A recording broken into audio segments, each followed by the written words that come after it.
Your life is the sum of your choices. What have you been choosing, the easy path, or the one that challenges you to become more? The path of comfort or the path of growth? It's easy to live with regret when you look back. But what if you could change that future right now? The good news is you can. There's no single perfect way to navigate your 20s.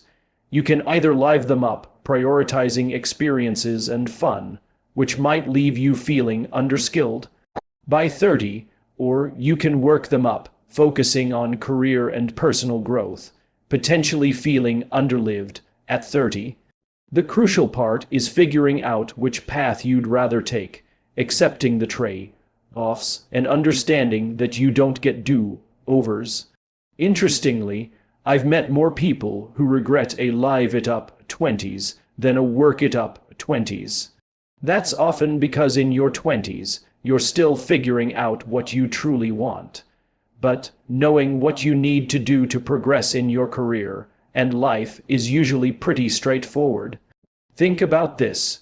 When you're 90, which life will you be prouder of? One of ease and comfort, or one of service and adventure? Time is one of your most valuable assets, or it can be your biggest liability. I just turned 70, and I've seen friends with nothing, which really highlights how important it is to use our time wisely. You should dedicate yourself to work. It's a respectable pursuit. But if you can find what you genuinely love to do, it won't even feel like work. That's the real exchange, isn't it? What should we pour our energy into? Market research, developing a plan, getting feedback, and then iterating and refining. As a business owner, an employee, or just a human being with a goal, it's incredibly important to understand that we simply have to put in the time. The only way to create wealth is by making that hour worth more. The second crucial part is increasing your value. If you think you're worth $1,000, but are only charging $100, or if people aren't willing to pay you more, then you need to ask, how can I become more valuable? For me, the three areas I always focus on are: you're not valuable if you can't deliver on your commitments. You have to start by believing you're worthy, and then back that up with action. Just show up, honor your word, and be impeccable with your language. Skills. What skills do you currently have that create value, and is there a way to upgrade them? Think about marketing, sales, and so on. Belief systems. This includes challenging limiting beliefs like "I can't do this," or "I've never done this before." I can tell when someone has these beliefs by their language. Words like could, should, it'd be nice. That language already has the expectation of failure built into it. Then there are negative beliefs about the outcome, like rich people are evil. You're not going to wake up trying to get rich if you believe rich people are evil. Until we work through these beliefs, that's what I call self-sabotage. The biggest work I do with entrepreneurs is helping them understand the unconscious beliefs that are literally self-sabotaging their progress toward winning. The power of fulfillment. Focus on fulfillment. It's defined very simply. You work incredibly hard for a set of skills that have meaning to you. You care about them intrinsically, and those skills you've worked so hard to obtain, they allow you to serve not only yourself but others. It's about taking one more step every single day towards your desired result. Putting our money in a bank, thinking it's the safest place to keep it, is probably the most dangerous place. I always say, a dollar that's not moving is a dollar that's losing. Why? Because the more money they print, the more your money loses value. The more inflation goes up, the more your money loses value. So, $100 spent in 2019 now takes $109 to buy the same thing. Your money has lost purchasing power. Money as we know it is fake. Our dollars are just pieces of paper. I grew up thinking our paper dollars were like the holy grail. You wanted to save this money because it was the most valuable thing. As I got older, I realized that's not the case. Our paper dollars are just pieces of paper. It's fiat currency, meaning it's issued by the government and its value is backed by the government's strength. Second, you need to understand what wealthy people work for. Elon Musk is probably the biggest example of this. He never got paid a salary running and owning Tesla. He was paid in stock options. These stock options he received were originally at $6 a share. So when the stock went up to $1.00 a share, and he was given millions of these stock options, he suddenly had a lot of money on paper, but that money wasn't in his bank account.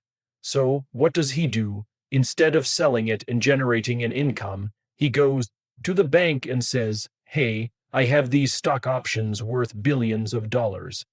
How about you give me a loan at 3, 4, or 5% interest?" No bank is going to say no to that. He takes that loan, pays a low interest rate on it, and if his company grows and his stock value grows by even 6%, he's just made a profit.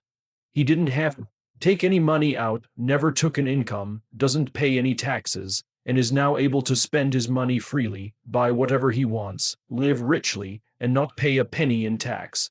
So, if you're young and hungry, look around you and see what you pay for and what you currently utilize.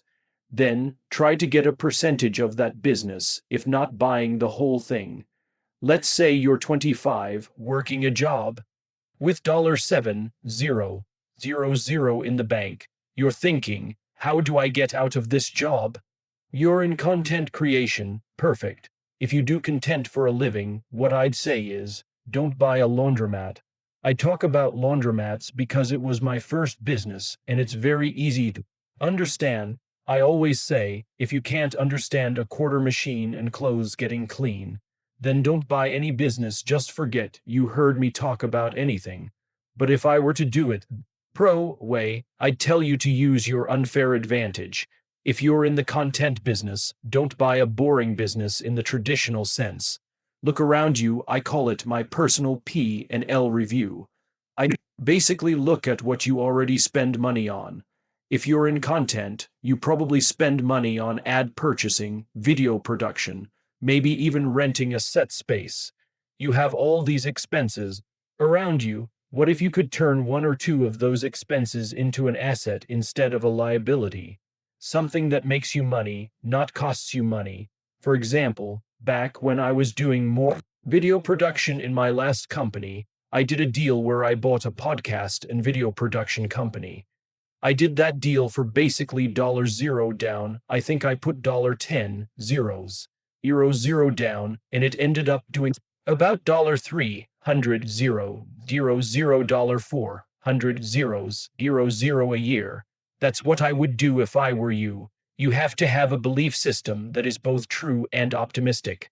Personal responsibility is true and wildly optimistic. It's people's belief systems and the value system they cobble together over a lifetime that often lead them to reject it. And all I can say is, reject it at your own peril.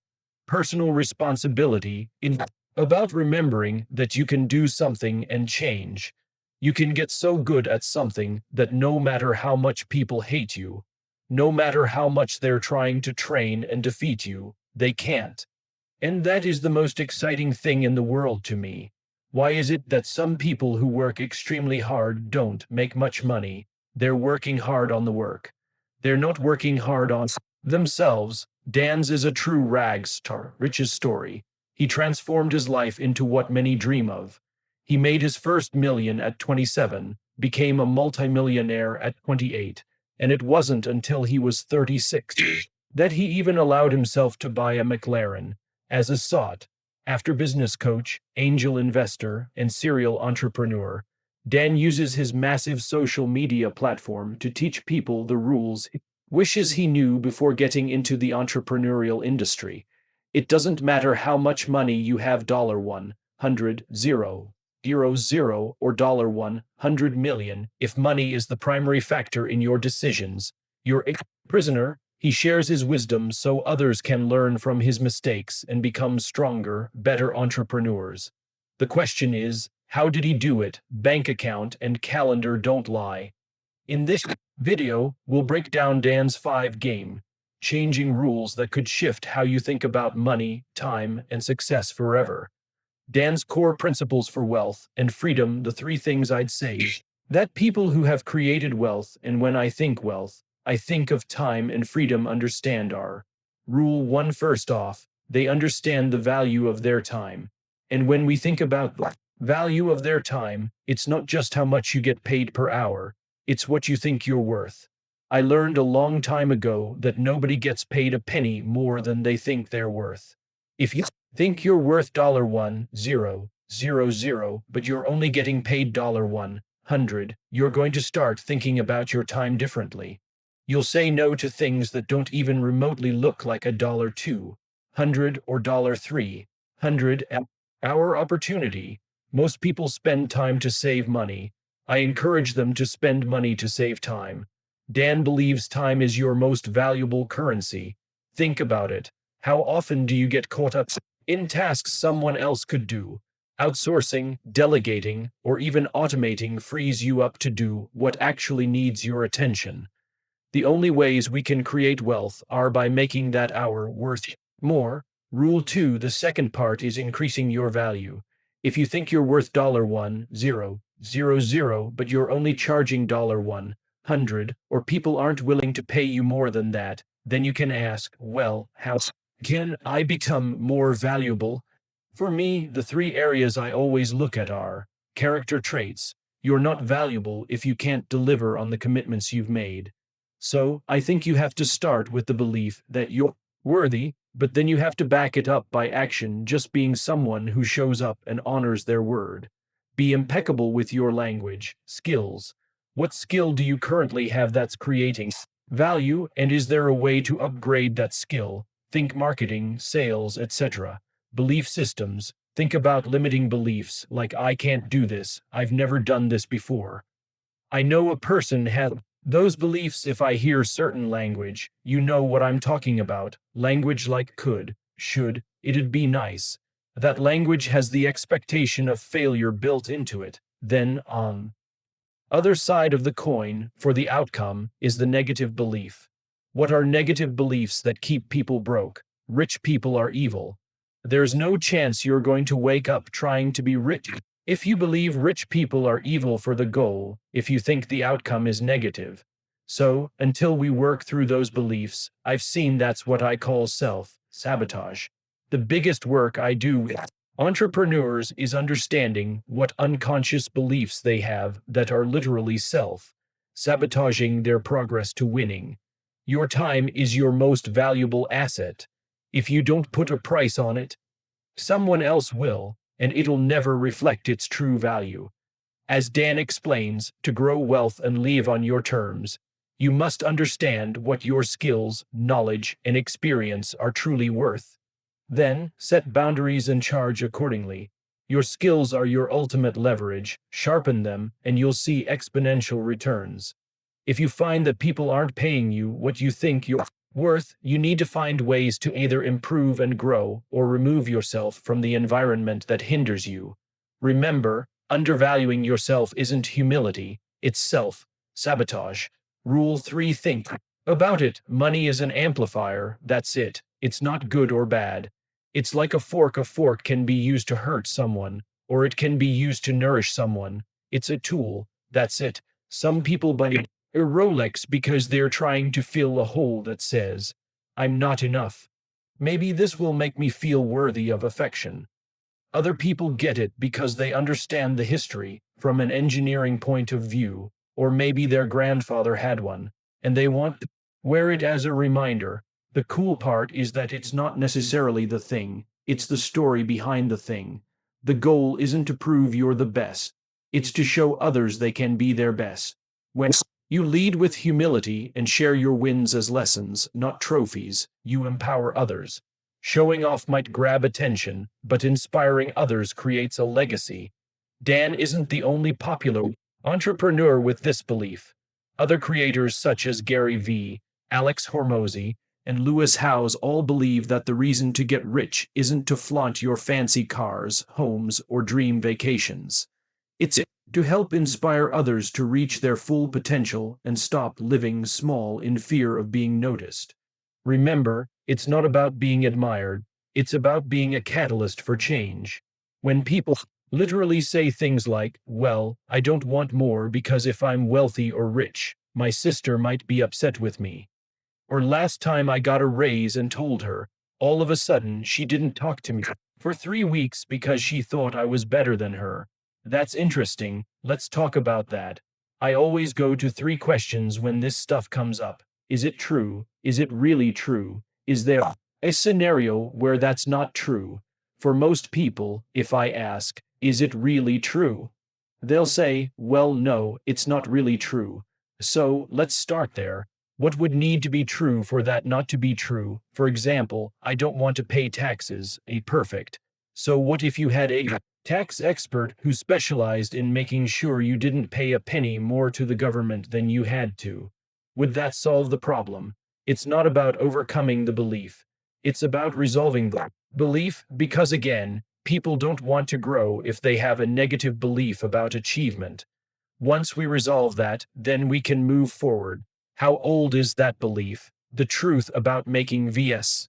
Spending, it's not what you make, it's what you spend. This is good advice on the surface.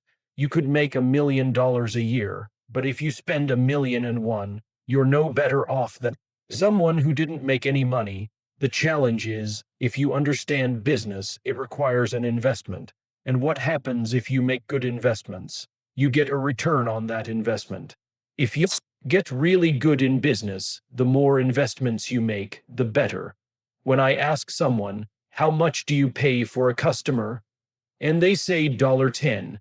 And how much is that customer worth to you? $100. And how quickly do you get that $100? Within the first month. Then I ask, how many $10 bills do you want to trade for a $100 bill? People will initially say, well, my budget's $10,000 a month. I say, no, it's unlimited to the degree that you get that $100 bill for every $10 you put in. Because the real value in a lot of businesses, yes, is the profit, but even more importantly, it's what the business is worth to somebody else. If you're in trouble today, my message is not so kind. This is hard talk, not happy talk. The crisis is in your head. That's the bad news. The good news, you can change the crisis by changing what's inside your head. I'm doing extremely well financially today because I was warning everybody this crisis was coming, and it would be irresponsible of me to warn people of the crisis and not personally make changes myself. So, the good news is, the crisis is in your head. The bad news is, it's in your head. The most important thing you can have right now isn't job security, but meaningful work. You and I don't need the money, but our work is meaningful. And it's our meaningful work that gets us through the hard times. The good news is, my company is sold out. We cannot keep up with product. The bad news is, the supply chain shut down, but that's a good problem. We have tons of cash, gold, and silver. And I do have challenges in the real estate market, but that's going to make me stronger. That's the only attitude I can have. Otherwise, I'd just cry and say, well, the government should take care of me. I need a bailout. I need a stimulus. So, what can you do? Does it go back to being an employee, self-employed, business owner, investor? Go find a business, go start a business, go reposition your self-career. Wise? Is there a 1, 2, 3-step process on what you can do to be prepared for it? I have a friend in Panama who has an avocado farm.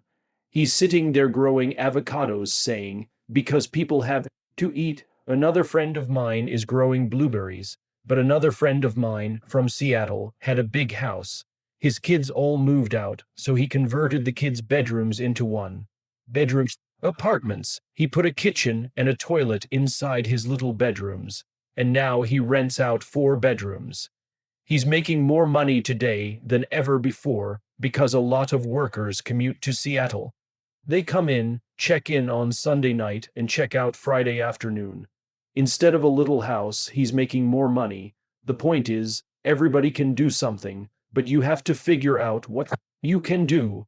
The reason the rich don't work for money is because their number one expense is tax. There are three kinds of income. If I get a job, that's earned income. If I'm a doctor or a programmer, that's earned income because I'm working for it. Portfolio income. If I buy, say, Apple for $10 and sell it for $20, that's portfolio income or capital gains. Passive income. This is cash flow and it's never taxed. So, when these guys are screaming right now in America, tax the rich, I say, good luck. Because most of the guys complaining don't know the three kinds of income. And the rich don't have jobs anyway, they have assets. The average person out there, sends their kid to school. And they don't learn this. That's why, as you were talking about it, there was a newspaper article about Jared Kushner, and he explains how the Trumps and the Kushners don't pay taxes and make millions of dollars. The reporter couldn't understand him because our schools will never teach you those three types of income, and they judged him, saying they're wrong and it's cheating. We see that over and over again, Amazon not paying taxes. What do you say to people when they come up to you and say, Robert, it's not fair? It's not fair. They're not paying taxes. Well, there are always three sides to a coin, heads, tails, and the edge. Which side of the coin are you on? From my side, it's fair. But this is the difference. Everybody can do the same thing I do because the tax laws are for everybody. We don't say, well, the tax laws are only for the rich. No, the tax laws are for everybody to use if you have the right financial education. And the reason I'm an advocate of financial education is because without that education, you'll have to pay taxes. Very few people will do what I do, make $1 million and pay zero tax. That takes effort. My rich dad taught me that playing Monopoly. That's how it started. 4 greenhouses, 1 red hotel, or the McDonald's format. I write about it. Ray Kroc, McDonald's, they're in the real estate business. They sell hamburgers, but they buy real estate, so they pay no taxes. Jeff Bezos, $16 billion. How much tax did he pay on that $16 billion? And that's all legal. Anyone can do it. Everybody could do it, but most people lacked the education. Correct. So Jared learned about money when he was a kid by watching his father, by watching these people invest in real estate, and said, wow, not only do you get to make the money, you get to keep the money. That's a big problem a lot of people don't understand. They look at how much money I made, but how much did you keep? Because that could be half. How much tax did you pay? You always say this is the law. The law is true for every citizen. You can do it, but most people just don't. Sometimes, as you said, they don't have the education, but you need to have a plan if you're going to do risky things. Well, it's not risky to me. What's risky is having a job and paying taxes and saving money because they're printing it. That's the worst thing of all. And that's why there's fake money, fake teachers because the teachers will never know it, right? And fake assets because Wall Street or the city of London or Lehman Brothers or Goldman, they're not going to tell you this. No one wants to say they're afraid because if you say you're afraid, then it means you're a coward. But I think it only means you're a coward if you allow that fear to change your behavior in an aversive way, as in, not towards what you want. The inverse of that, as many people have heard, is courage is not acting without fear, but despite fear. And I think that when you act, when you allow fear to change your behavior the wrong way, that is when you can give yourself that title of coward. And I think that is a title that I have feared my whole life. That label is almost. I'm more afraid of that label than the label of failure. I'd rather be a failure than a coward. There's a tweet I love by Andrew Wilkinson, which is, every entrepreneur ever, here's the winning number for my lottery ticket. So every entrepreneur will say, here's the winning lottery ticket. But it's like that game already happened, that drawing already happened. You can't cash that ticket in, it's already done. People say the word first principles, and no one really knows what it means. Basically, there are foundational truths of business that exist, and the conditions of the environment will change. So you have to apply those truths to whatever the current condition is. That's what I try and tease out with the books and the stuff I put out in content. But at the end of the day, you have an input of time. Zooming all the way out, if the goal, assuming your goal is to make money, a purely economic business goal, then you have time, which is the primary currency you trade, and you make dollars over a period of time. I tend to reject the idea of never trade time for dollars, because everyone trades time for dollars. It's just some of us are more efficient at it than others. But even exchanges that aren't denominated in time still occur over time. So, you have this foundational unit of time which you're going to give. What we're seeking is the highest return on that time. Within a business context, there are kind of three levels of things that have to run a business. You have to attract attention, you have to convert attention, and then you have to deliver something for that attention. You need supply and demand to have a business, and then leverage to get as much out of it as you possibly can. When you're looking at the assets you have, assets can also be skills, resources, what you have available to you. If you have nothing, then all you have is your brain, your hands, and the time that you can put towards learning something. Which is why I'm a big fan of skill acquisition as one of the primary things you can do educating yourself, not formally, but informally or alternatively on super tactical things. Once you get over the fear, then you start asking, okay, how do I let people know about my stuff, and what do I let them know? You have to have something to sell, which is the offer. Ideally, you want the offer to have as much leverage as possible. If you sold software or media, those are things you can create once and sell 1,000 times. If you have a conversion mechanism, it can be automated, like a checkout page or a video sales letter, where people just buy without a phone salesperson.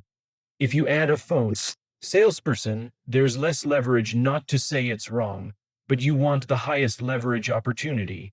And from an advertising perspective, if you reach out to people one-on-one, that's lower leverage than making one piece of content that 1 million people see. Over time, you go from low leverage to high leverage, where you have the same inputs, but you just get significantly more for your output. Fundamentally, if we're reasoning out from first principles, the question someone is really asking is, how do I get the most for what I put in? And you have to reason within your current context of your skills, resources, and assets to derive that solution for you. Where business ideas come from.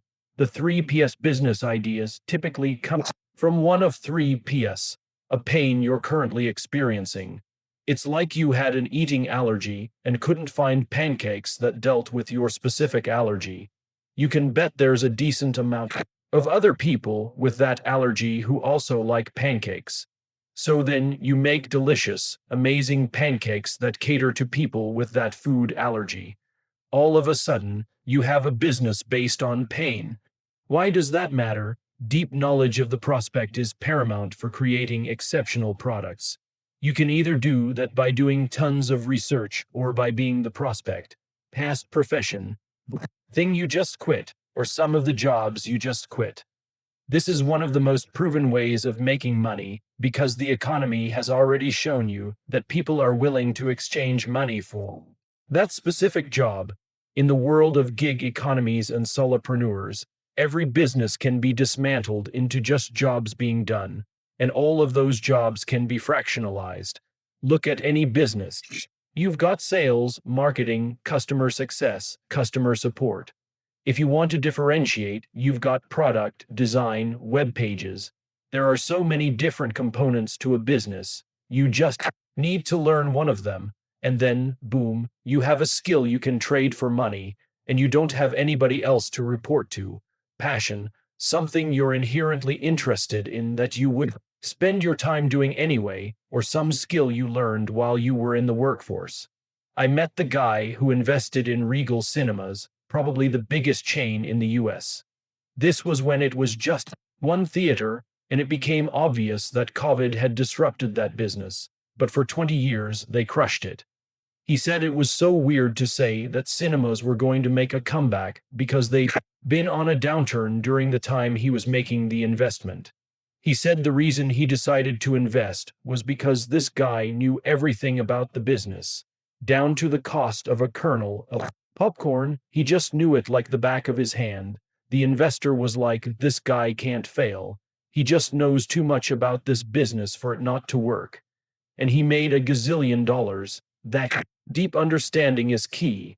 If you look at all of the passion things, you'll have deep understanding because you're spending all your discretionary time pursuing this passion. For pain, you have a deep understanding of the problem and the prospects going through it because you've experienced it, probably for years. The professional one is a bit of a shortcut because if you're quitting the job because you don't like it and then say, I'm now going to do this for myself, it's proven to work from an economic perspective. You will be able to make money doing that because you've already made money doing it. I was talking to a guy on one of the future episodes of Mosey Tang who loves Dungeons and Dragons. He's an IT guy and just loves D&D. He was like, I just want this to make enough money that I don't have to do IT anymore. It was so pure, and so I was like, we're going to help you do this. And so we kind of walked through the business plan for it. Is he going to be a billionaire? No, but I also don't think that's his goal. I think being really clear on what you want is important. If you're like, I want to be the richest person in the world, I think it's a terrible goal, but if you want that, great, you have to have a multi-trillion dollar idea, because by the time that occurs, there are already multi-trillion dollar companies. So you've got to be looking at a decatrillion dollar opportunity. Believe it or not, basically, the bigger the goal, the narrower the scope of the paths to get there. If you're like, I want to make $10 million, I'm like, you can literally do that in almost any business. You want to make $100 million, probably still almost any business. You can do it on a long enough time horizon. But a trillion, or decatrillion, it's going to be some sort of tech, probably with some sort of AI. So, the bigger the goal, the narrower the scope of how to get there. But the vast majority of people who are like, I want to be the richest man in the world, it's just because they don't know how to really think through it and be like, all right, well, after like $100 million, there's really nothing you can't except buy more big things. But in terms of your actual consumption, maybe even $20 million is enough. You can only eat at restaurants that are so expensive. You can only stay at the best hotels. You can only drive the nicest cars. You can do that with $25 million. What's crazy is that delayed gratification and immediate pain work both ways. You set your alarm for 5:00 a.m. at night, and you're like, I'm going to wake up at 5, but that's because you're delaying the pain of waking up. And when it's immediate, like I have to quit my job, you'll put it off for 20 years. We always delay the fact that we're going to be miserable into the present. We massively discount what a whole lifetime of misery would be. Our brains can't reason the logic chain of causation and what's going to happen next in a chain of events. So when you get into the specifics of it, all of a sudden you're like, okay, I'm not going to be homeless and then shamed and die. You might live in inferior living conditions for a short period, which, by the way, when you're later on in your life, you'll look back and think of as the good old days because I can't believe I was couch surfing, pursuing my dreams. It's only in the moment that it feels bad. When you look back, even something embarrassing with enough time becomes funny. If you liked this video, found it helpful, and feel motivated, please don't forget to like, share, and subscribe. Also, leave a comment and share it with your friends and family.